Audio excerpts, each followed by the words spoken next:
Hi guys, welcome to our daily encounter. Psalm 48 is believed by some to be referring to the events that took place in 2 Chronicles chapter 20 with Jehoshaphat and his victory over the people of Ammon, Moab, and Mount Seir. But in this psalm, we have a description of Jerusalem, of Zion, Mount Zion, in a way that shows just how wonderful and how beautiful a place it was. But as we read very carefully the description of Jerusalem and Mount Zion, we see that what made it beautiful and what made it so well esteemed and so different and set apart from the rest of the cities and the rest of the world, basically, was the fact that God was in her midst. And she was the one through whom God revealed much of his character and his presence. It starts off in verse 1. Great is the Lord and greatly to be praised in the city of our God, his holy mountain. So the city is God's possession, the city of our God. It says, beautiful in elevation, the joy of the whole earth is Mount Zion in the far north, the city of the great king. God in her palaces, he or has made himself known as a stronghold. So God's in her palaces. The presence of God is there in Jerusalem, and he makes himself known as a stronghold. So in this victory that they had experienced, God shown himself as being among the palaces, but also shown himself to be a stronghold through his people. And then he goes on to talk about how these different armies had risen up. They saw it and were amazed. They were terrified. They fled in alarm. Panic seized them there, anguish as of a woman in childbirth. And it goes on. And then it talks about the city, in the city of the Lord of hosts, in the city of our God, God will establish her forever. And so God being the means by which Jerusalem would hold fast and be established there before the Lord. And so God's presence is there. He makes himself known as a stronghold. He's the one who establishes the city.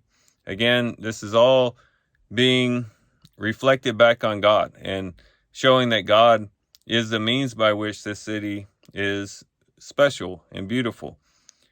It says in verse 9, we have thought on your loving kindnesses, O God, in the midst of your temple. So the love of God was manifested in the temple there.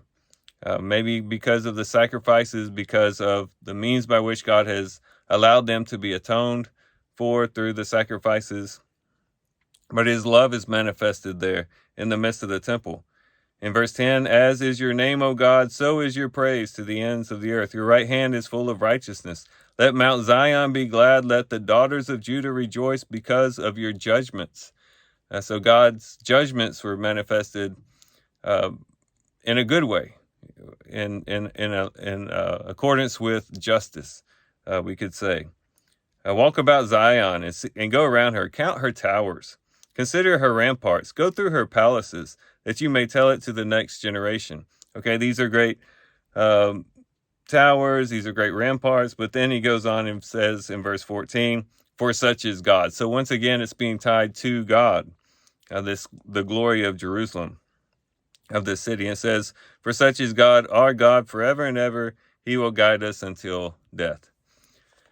So here is this depiction of the city of Jerusalem there in Mount Zion and its beauty, but also in the way that it reflects many of the characteristics of God. We see God as a stronghold. We see God as one who establishes. We see God as one full of loving kindness. We see one where his judgments are revealed. And we see that God is the one who is the God of the people forever and ever in a very established way. So in all these different ways, it shows that God is the one by which this city has the glory that it has and has the beauty connected to it.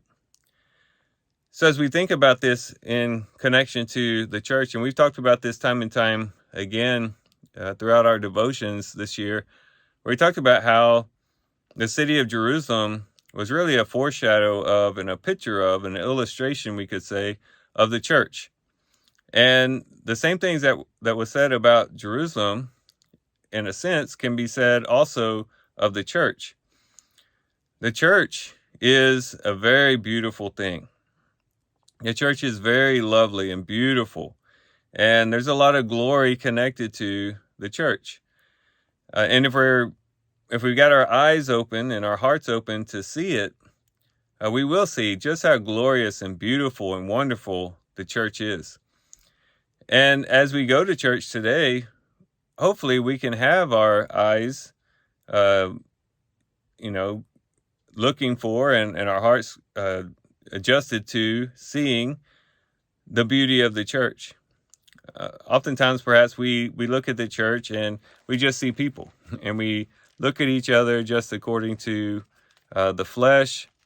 But we ought not to do that. In 2 Corinthians chapter 5, Paul says that we don't look at people according to the flesh anymore. Why? Because of the work that has been done in their lives. He says in verse 16, therefore from now on, this is 2 Corinthians 5:16, therefore from now on we recognize no one according to the flesh. Even though we have known Christ according to the flesh, yet now we know him in this way no longer. Therefore, if anyone is in Christ, he is a new creature. The old things pass away, behold, new things have come. And so when we see the church, we should see the church in a spiritual sense, not in a physical sense, not just judging people according to the flesh, but when we see our brothers and sisters in Christ, we should see God there. We should see the presence of God in every smiling face, in every handshake, in every greeting. We should just see the love of God being manifested, the grace of God on display. As we see people exercising their various gifts for the building up of the church, we should see the gifting of God, the power of God. As we hear about people who've gone through struggles and trials, we can see the strength of God. We can see, as the church has gone on for thousands and thousands of years, how God has established her and has become a stronghold for the church and has protected the church and preserved the church throughout the centuries. There's just so much we can see of God as we meet with brothers and sisters in Christ. And so as we go to church today, let's not just see people as though we're just going to the grocery store, as though maybe we're going to some social event or something like that.